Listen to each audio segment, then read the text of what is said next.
Itekano umunezero ntangere vyo gusubira kubana namwe banywanyi bacu mubana natwe makuru n'ibiganiro vya misose tubandanya gushikiriza kuri nombonesha kure yacu ari na yanyu muhuza TV. Uyu numwe tugiye kubageza kamakuru ariko aravugwa agezwe ko muri kano kanya mu gihugu c'u Burundi akabara amakuru tuza kugaruka kubiriko biravugwa bitandukanye ndetse bishitse ahabona mu mwanya mutoya uheze. Murano makuru turaza kugaruka kubiriko biraba mu bihangange bitandukanye cane mu biro vy'umukuru w'igihugu kwa Ntare House. Hariko haravugwa zuguruzuguru mu bakozi bakora muri ibi biro vy'umukuru w'igihugu, ni zuguruzuguru yatewe n'uruhagarara rwatewe n'ikibazo c'amafaranga y'agaciro yoba yaribwe umutambukanyi w'umukuru w'igihugu Angelina ndayishimiye kuri konte yiwe yacishamwo amahera yo mwishiramwe Prestige iri mu gihugu ca Kenya. Murano makuru muraza kumva uruhara rwahoze arongoye banki nkuru y'igihugu Bivye Dudone Murengerantwari ndetse n'utwara iperereza kuri ubu Gen.HABARUREMA. Umukuru w'igihugu Evariste Ndayishimiye ibi vyose bimaze gushika yashizeho umurwi ugenzura ingene ayo mafaranga yoba yaragiye yoherezwa kuri iyo konti yo mu gihugu ca Kenya. Ni mu gihe hoherejweyo amahera mu mirwi ibiri. Ubwa mbere akaba haroherejweyo imiliyoni 60 z'amadolari y'abanyamerika, ubwa kabiri akarungikwayo imiliyoni 63 zose hamwe zigaca ziba imiliyoni 123 z'amadolari y'abanyamerika. Mu gihe ico gihe hariko haranavugwa ubukene bw'amafaranga y'agaciro ngaha mu gihugu. Muti vya vyaragenze gute? Uwo murwi rero washizwe ko n'umukuru w'igihugu Evariste Ndayishimiye warakoze ubugenduzi ari navyo vyatumye Dieudonné Murengerantwari ajanwa mu biro bikuru vy'iperereza. Gusa ico babashije kubona babonye imiliyoni 27 kandi zo zigaragara, mu gihe hafi imiliyoni 80 z'amafaranga y'amarundi atawu kibonera irengero ryaho. Bivuga yuko yoba yaragabuwe na Dieudonné Murengerantwari ndetse n'urongoye iperereza Gen.HABARUREMA. Twibutse ko kandi no mu minsi iheze mu gihe Dieudonné Murengerantwari yarafashwa akajanwa mu ibohero rikuru rya Mpimba, bivugwa yuko yoba yarasohowe muri iryo bohero bivuye ku itegeko ry'uyu atwara urwego rw'iperereza nga mu gihugu c'u Burundi. Nandi makuru menshi twabateguriye turaza kuyagaruka ko mu buryo burambuye, gusa iyi nkuru yo turaza kuyigaruka ko mu buryo bw'idonido. Fyonde subscribe canke sabone niba utari wafyenda ko kugira ngo tujucikanwa nayo dushikiriza kuri no mbonesha kure nkwaye kaze mw'idonido yano makuru. Ni benshi bumva itunga ry'indongozi bakumva rirabarengeye ubwenge. Imiliyoni 27 z'amadolari nta rengero ryayo rizwi. General Defense Habarurema arongoye iperereza mu gihugu n'uwahora arongoye banki nkuru y'igihugu Bivye Dieudonné Murengerantwari bakaba ari bo bonyene ngo bazi irengero ry'aya mafaranga. Aya mafaranga nayande naya Angelina ndayishimiye mwishirahamwe ryiwe Prestige. Ico kibazo c'ayo mafaranga y'agaciro yanyurujwe carabaye akananira abahinga. Ni mu gihe mu kwezi kwa Kigarama ku mwaka wa 2022 hari hasohoye miliyoni 60 z'amadolari y'abanyamerika. Ico gihe akaba yakurwa mu banki nkuru y'igihugu Bivye arungikwa mu banki imwe y'ubudandaji iri mu gihugu ca Kenya. Vyavugwa ko arungikwa biciye muri konte za societe y'ibitoro Prestige, bivugwa ko ari y'umukenyezi w'umukuru w'igihugu Angelina Ndayishimiye ko afisemwo imitahe myinshi cane.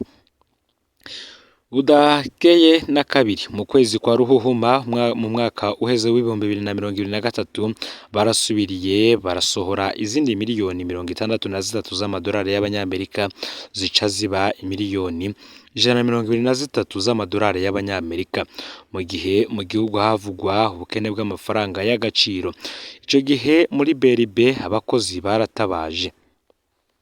Kubw'amakuru dukesha radio ijwi ry'abanyagihugu RPA, itegeko ryo gusohora ayo mafaranga ryava mu biro vy'iperereza kwa General Defense Habarurema akavuga ko ari ibanga ry'umutekano kandi ko umukuru w'igihugu General Evariste Ndayishimiye ari we yabitegetse. Inyuma y'impari zitari nke mu bategetsi batandukanye ba CNDD FDD harashinzwe umurwi w'amatohoza ujejwe gukurikirana ivy'ayo mafaranga. Umurwi w'amatohoza waba wasanze hariho imiliyoni 27 z'amadolari, ni ukuvuga hafi miliyaridi 80 mu mafaranga y'u Burundi atawe kibona irengero ryayo. Amakuru yandi kandi ava mu biro vy'umukuru w'igihugu akavuga ko Perezida Evariste Ndayishimiye aza yaramaze guhabwa icegeranyo c'izo miliyaridi zazimiye, ariko ko yoba yarasavye Ildefonse Habarurema gusigura iyo ayo mafaranga y'umurengera yazimanganiriye, ariko akaba atamuco uratangwa. Ni mu gihe bivugwa yuko ishiramwe Prestige ngo ryoba bamwe bavuga ko ryegukira umutamukanyi w'umukuru w'igihugu, ryoba ryo ryacishwa ko ayo mamiliyoni y'amadolari. Ntawe uzi ko utwara urwego rw'iperereza Gen. Ildefonse Habarurema yoba yabikoze ku itegeko ry'umukuru w'igihugu canke se ku gatwe kiwe we na Dieudonné Murengerantwari, dore yuko n'imbere yuko Dieudonné Murengerantwari akurwa mw'ibero rya Mpimba aho yari yararungitswe avanywe mu biro bikuru vy'iperereza, n'ubundi ivyagizwemwo uruhara rukomeye cyane na Gen. Ildefonse Habarurema atwara iperereza nga mu gihugu c'u Burundi. Mu yandi makuru, isoko nkuru ya Bujumbura imyaka 11 irangiye isoko ituriwe. Isoko yangana n'ica gatanu c'ubutunzi bw'u Burundi nk'uko abahinga babivuze. Kugeza ubu nta matohoza y'ukuri arigera akorwa, naho hari ibimenyetso vyinshi n'amakuru yagiye arasohoka vyerekana ko isoko yaturiwe. Umushikiranganje w'intwaro yo hagati w'ico gihe Edouard Nduwimana imbere y'abashinga amateka yamenyesheje ko isoko yahiye ku bugombe bw'Imana kugira Burundi buronke isoko ya kijambere. Inyuma y'imyaka 11 nta kirakurikira, ahahoze isoko haracari umusaka. Naho kwibagira kandi ko muri ivyo bihe bitorosha igihugu c'u Rwanda arico conyene canyarutse gutabara kirungika indege y'igisirikare c'u Rwanda kuza kuzimya. Indege yashitse ibiyangara vyayangaye mu isoko, ariko yarafashije ko umuriro udadukiye inzu zari hafi y'iryo soko. Twibuke kandi ko kizimyamwoto imwe rudende yari ikomeye yo mu gisagara ca Bujumbura yagiye gushika itevye, ikaba ari yibereye kuzuza amazi muri piscine ya General Bunyoni no kuvomera amashurwe na gazo ku rugo rwiwe mu Gasekebuye.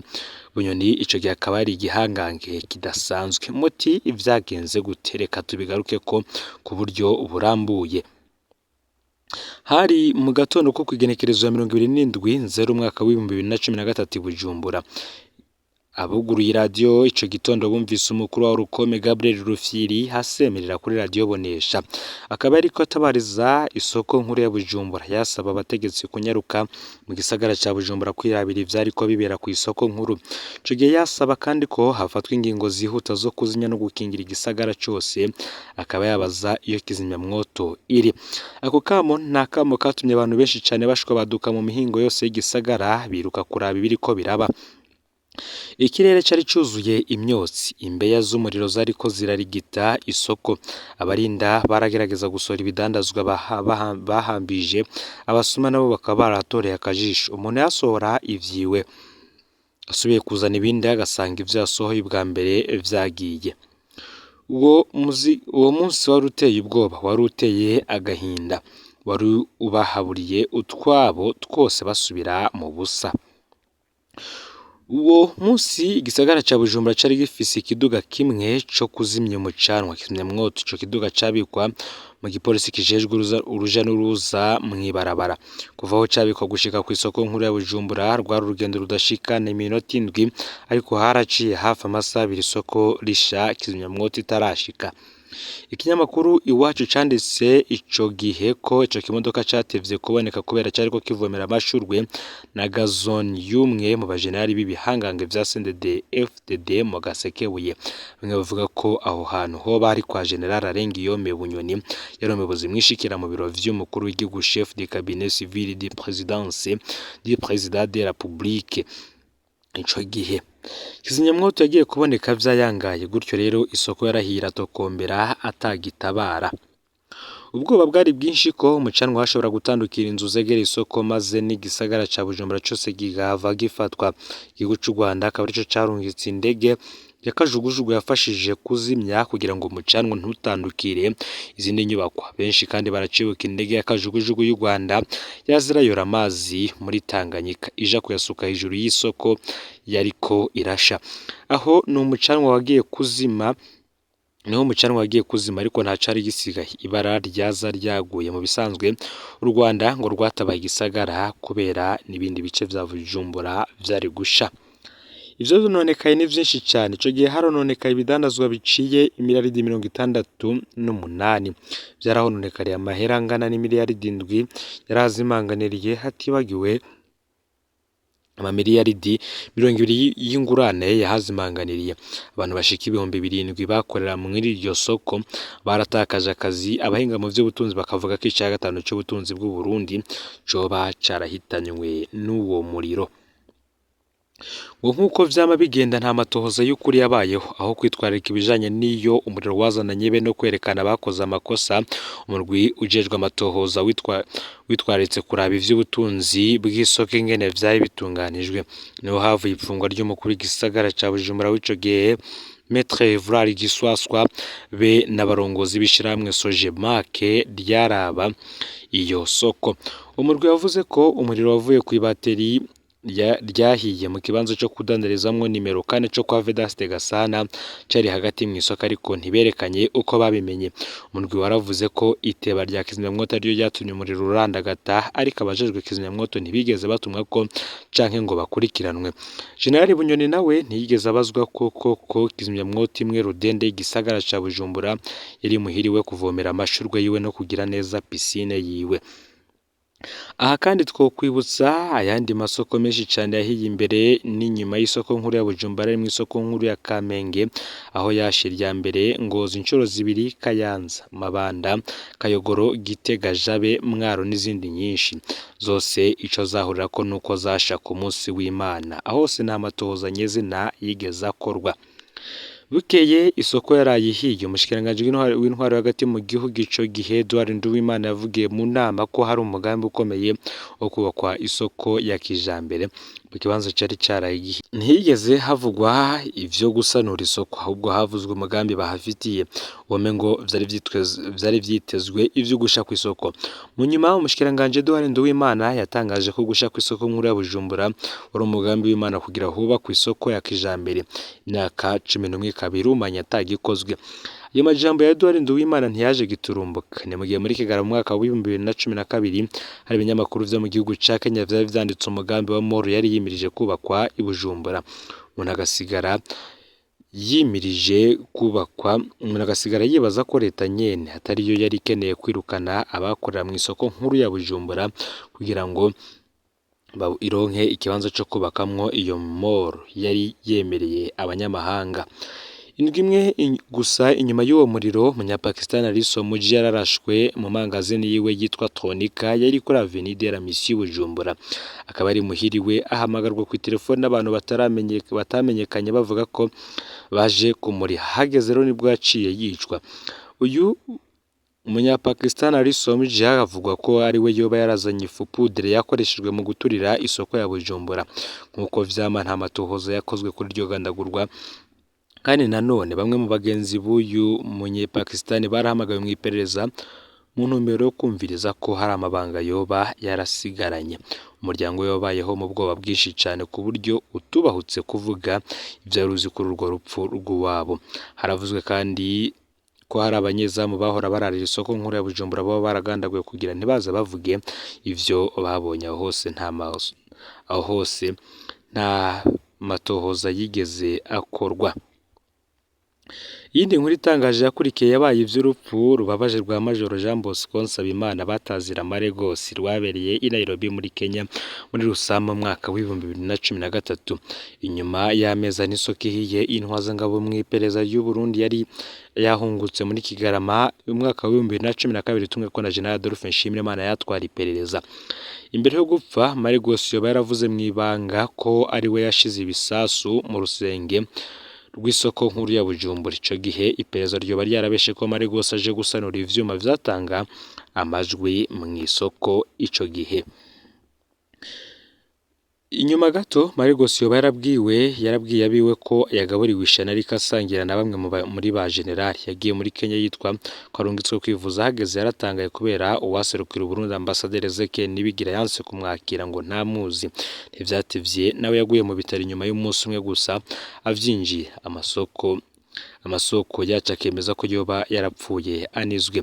Kubakwa gutura isoko nkuru y'igihugu cabaye ikimenyetso gikomeye ko ubutegetsi butwara ataco butokubakwa gukora. Inyifato bwerekanye inyuma y'iturirwa ry'isoko niyo bugenda burerekana no mu bindi bihe bigoye igihugu gicamo: kubura impuhwe z'abagowe, amatohoza y'ibinyoma, kwica no kuzivya abazi ukuri, gupfunga inzira y'akarengane, gupfukira abakoze ivyaha bikomeye, akaba ariyo ngendo yabo. Isoko rikaba yarubatswe kuva mu mwaka w'1992 ku ntwaro ya Perezida Buyoya, iza kugururwa na Perezida Cyprien Ntaryamira muri Ruhuhuma mu mwaka w'1994.